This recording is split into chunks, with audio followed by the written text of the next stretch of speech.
hey there, internet people, and welcome back to Greenwing Gaming, or welcome if you're new.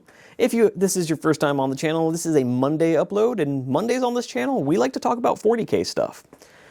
So today we are continuing on our examination of Chaos Space Marines, their index in 10th, and we're finishing up that faction focus by taking a look at the three named characters that I personally feel have had, I don't know if I want to say a buff, but have definitely come out looking better in 10th, or at least as good in 10th as they were in 9th.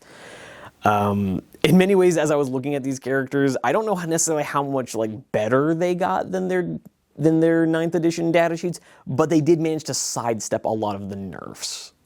So it was more like everybody else got worse, and their buff was staying exactly what they were. With a few exceptions, so we're going to get into the specifics of that in a second. I just want to quickly remind you guys that this is not trying to claim that the other three characters are bad or unusable, just that they fell a little bit farther than these guys did. So, with all that being said, I would just like to take a quick pause to remind you guys to hit the like button, consider subscribing. We do more of these hobby discussion videos every Monday, so if you enjoy this type of stuff and would like to be part of the conversation, do consider subscribing. We have also gotten back to doing gameplay videos on Fridays, which I've been really happy about. We've been playing our way through Rangers of Shadowdeep. I've been having an absolute blast, and you guys have been really helpful in the comments. It's come to my attention that it's maybe going to be a little bit longer than I thought it was going to be before we can get our hands on 40K on this channel, mostly because terrain is going to end up being more of an issue than I anticipated. It's not just the fact that I don't have any, it's that once I buy it, I have to paint it, which I'm really bad at. I'm a terrible painter. Otherwise, I'd be doing painting videos on here, but yeah, and also just at a certain point, storage space for terrain is becoming a bit of an issue.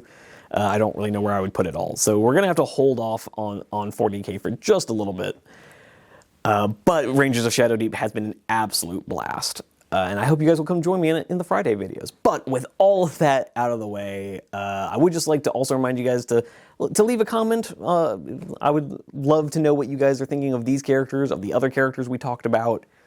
I'm genuinely fascinated. I honestly don't even want comments for engagement. I don't know how much they actually do help with the video getting pushed by the algorithm, but you guys have actually been really helpful. We have featured commenter combos during the Dark Angels faction focus. You guys have actually corrected me on some of the rules for Rangers of Shadowdeep, so I've actually learned a couple things, and I've genuinely never had a negative interaction with you guys in the comments. So oddly enough, I'd like to hear more from you. I know, crazy, right? But with all of that self-promotion out of the way, we're talking about the best-looking named characters in the Chaos Index, so let's just get into it. Okay, so we're talking about the named characters that have maybe come off looking a little better in 10th, have survived the transition looking a little better, and as I was preparing for this video, I did kind of notice that these guys didn't necessarily get buffed so much as they avoided getting nerfed. And you'll see what I mean by that in a second. But we're starting off this list talking about Huron Blackheart, which if you're super new to 40K or just maybe haven't dipped your toe in this side of the lore, Huron Blackheart is the leader of the Red Corsairs, which used to be a loyalist Space Marine chapter known as the Astral Claws. There was this whole big mess, but his name used to be Lugt Huron, and he was the chapter master of the Astral Claws. He was the overall commander of a series of chapters known as the Maelstrom Warders. And for a bunch of reasons that we're not going to go into, he managed to make the High Lords of Terra very angry, leading to the Badab War. And basically what it all amounted to was he was building a legion, but really what got him in trouble was that he stopped paying his taxes. So they Al Caponed him. That taxes is what eventually brought him down. In terms of current 40K lore, the Red Corsairs are, I believe, one of the largest, or at least most prolific, Chaos warbands that have gotten quite adept at being a thorn in the side of the Imperium. Huron very much is not answerable to Abaddon. He is very much his own man, even while He's very much leaned into the chaos side of things. He's very much hopped up on the chaos juice. But many people would argue that he's one of the better alternatives to Abaddon. That I've definitely seen some videos making pretty compelling arguments for why Huron should be the actual War Master of Chaos.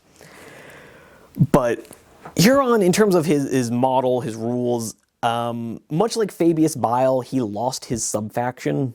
He lost the Red Corsairs. They're not a thing anymore.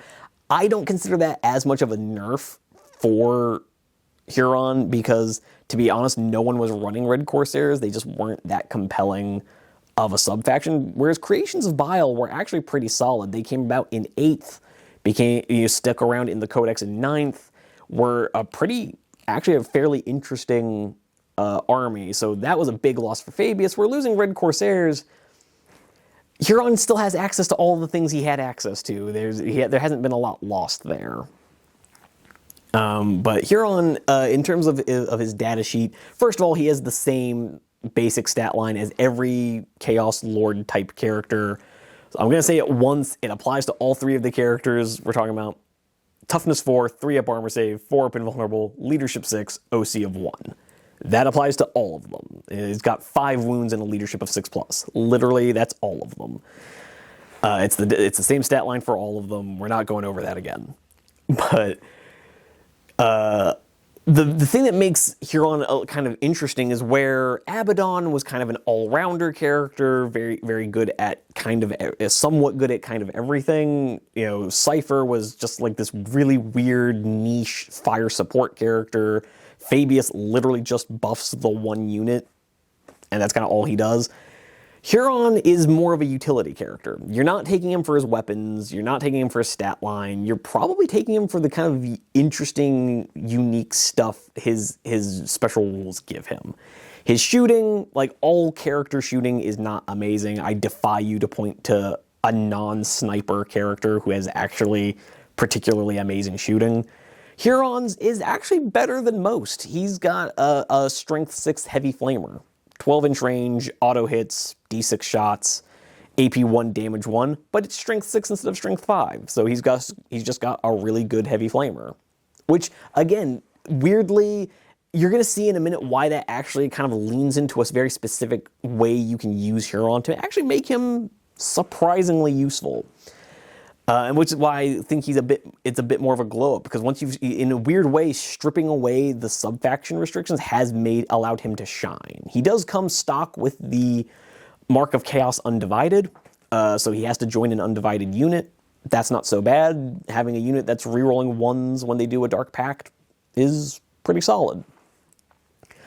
The only other thing is that his shoot. Actually, we're going to stop talking about his shooting because there's not really anything else meaningful to say there. There's no special rules for his flamer. Let's just move on to his melee weapons. His melee weapons are better, much like any named character. This is kind of par for the course.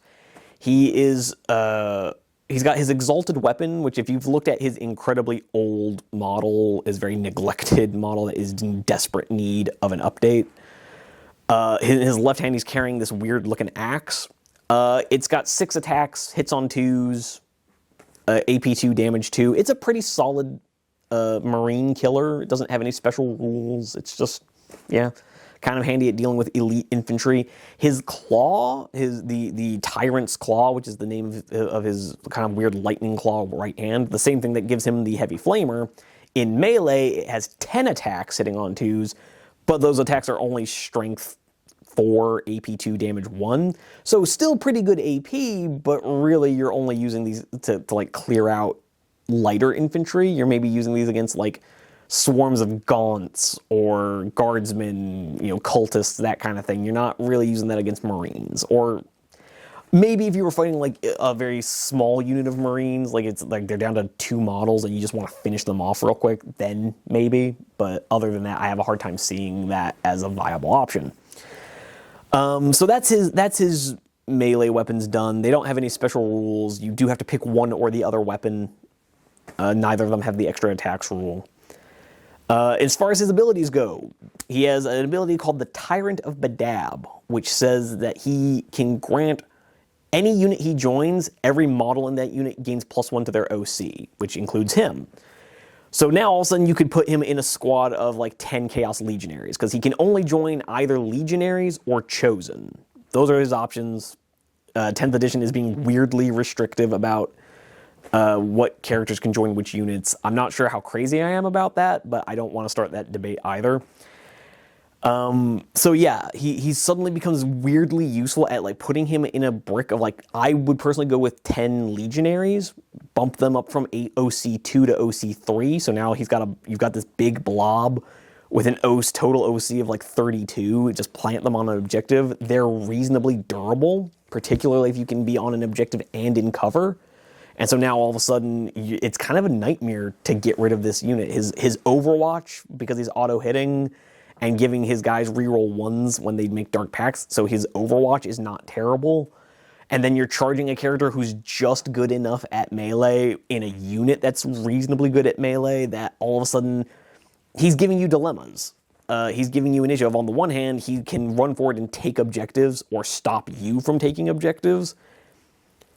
And all of a sudden, he becomes a big issue to get rid of. And so it's, on the one hand, I want to get him off an objective. On the other hand, doing so in melee could be kind of a problem. Could lead to me mauling my own units.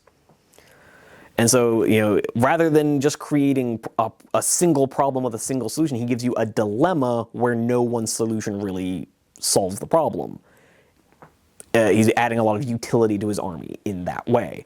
That becomes even more so when you combine that with his next ability called Red Corsairs, where he, after both sides have finished deploying, he can select 3 Heretic Astartes infantry units and just redeploy them, including putting them in Deep Strike if he wants to. So again, he can deploy one way, get you footed to attack him one way, and then redeploy and suddenly be coming at you in a completely different way than you were expecting. He can suddenly shift up his strategy and run forward with a big blob, grab some objectives, and just be a giant pain the rest of the game.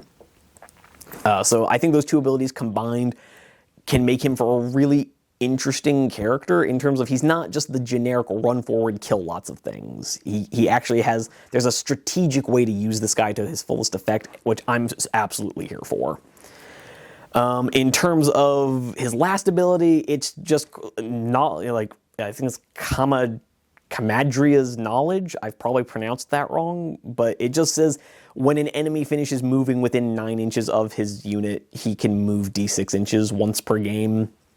I'm not real sure why they gave him that. It's definitely worse than what he had in 9th, where it was like once per game he could have a psychic power for a turn. Yeah, I don't really know. I'm not a huge fan of that power. It's utility, I guess. It's definitely not useless. But because he can only move d6 inches, it's also not super reliable. But anyways, so not sure he's necessarily gotten hugely better, but he's also not gotten worse. So there we have it. That's Huron Blackheart. Coming over to another one that I honestly debated just not including him, because the more I looked at him, he's also very much someone who didn't necessarily get better from 9th, but maybe just didn't get worse. And that is Lucius the Eternal, which is not a character I'm super familiar with, hence why I had to refamiliarize at the last second. Lucius, lore-wise, he is part of the Emperor's Children, same as Fabius Bile. He is basically the ultimate duelist. He is the ultimate swordsman. There are very few people who have ever defeated him, and his whole shtick, the thing that makes him very chaos-y, is that even if you do manage to kill him in melee, his spirit starts taking over your body, and to the point where you will literally start mutating and shape-shifting until eventually your face starts to sink down, merging into newly emerged power armor, and before you know it, the last thing you'll realize as you die is that you have morphed into Lucius the Eternal. So when you kill him, you become him. And eventually, his consciousness supersedes yours, and you are reduced to nothing but a still living face on his armor. And so the armor that Lucius wears is covered in the faces of the handful of warriors who have ever defeated him. Which, I'm not gonna lie, when I first read that, I got the heebie-jeebies. It gave me goosebumps. I was like, that is the creepiest thing I've ever heard in my life. That you're still like semi-aware as this other person has just stolen your body and just shifted back into himself. Hence why he's called Lucius the Eternal, because he never really dies. But yeah, so what he does in 10th is more or less what he did in 9th. He did lose his aura rerolls. As I said, I don't really consider that a nerf, because it was probably better for the game and everyone lost it. So his only other thing that he lost was that he had this thing where if he was near a Heretic Astartes unit that had a weapon skill of 3+ or better, he gave them extra attacks. That's a bit of a loss, but in general, like I said, he's avoided most of the nerfs, and he's still more or less what he was. He leans into the whole Slaanesh thing. He comes with the Mark of Slaanesh. He can only join Legionaries or Noise Marines, which, again, leaning into the Slaanesh thing, which is more or less what he did in the previous edition. He still has the ability, he always fights first, and when he joins a unit, he gives them fight first. And yeah, that's more or less what he was doing in the last edition, was you put him in a melee unit, you yeeted him forward, and you killed a bunch of stuff in melee. That's what he's good at, and he's still good at it. He's still got a weapon with 8 attacks at, I believe, strength 6, AP 2, damage 2. So he's very much a threat to Marine units. He could theoretically single-handedly kill 8 Space Marines in a round of combat. He has another strength 6 heavy flamer, just like Huron, except his doesn't ignore cover. He has a Doom Siren, strength 6, 12-inch range, auto-hitting, D6 shots, AP 1, damage 1. Not terrible. His abilities don't really lean into it in making into situations that make it useful the way Huron's did. But yeah, he's still very good at being the ultimate champion, the ultimate melee guy. And he makes whatever unit he joins better at melee. So he does exactly what you would think he would do. Hence why he's kind of tied with Huron, just being guys that their whole thing is that they just avoided being nerfed. There's not a whole lot more to say about that. Oh, sorry. There is one other ability he has. Forgive me. I almost leapt onto the next character without talking about Lucius's other ability. He does still have the ability to, when he dies, the unit that killed him must make a leadership check. If they fail the leadership check, they take D6 mortal wounds. But even if they pass it, they still take D3 mortal wounds. And if those mortal wounds destroy the unit, Lucius the Eternal comes back to life with D3 wounds remaining, as close as possible to where he was without being in engagement range. And if he was part of a unit that is still alive when he comes back, he must rejoin that unit. Yeah. Very thematic, not a terrible mechanic, very situational, not going to come up all the time. But like I said, he is exactly what he was. And that's kind of all there is to him. Other than that, the last character we're going to talk about, and I promise I'm going to try and hurry this up because I don't want this to be another 20-minute video, is a character that has never been good. And the reason he's at the top of my list is because it's not that he's the best character in the Chaos book, it's that he's just finally actually usable.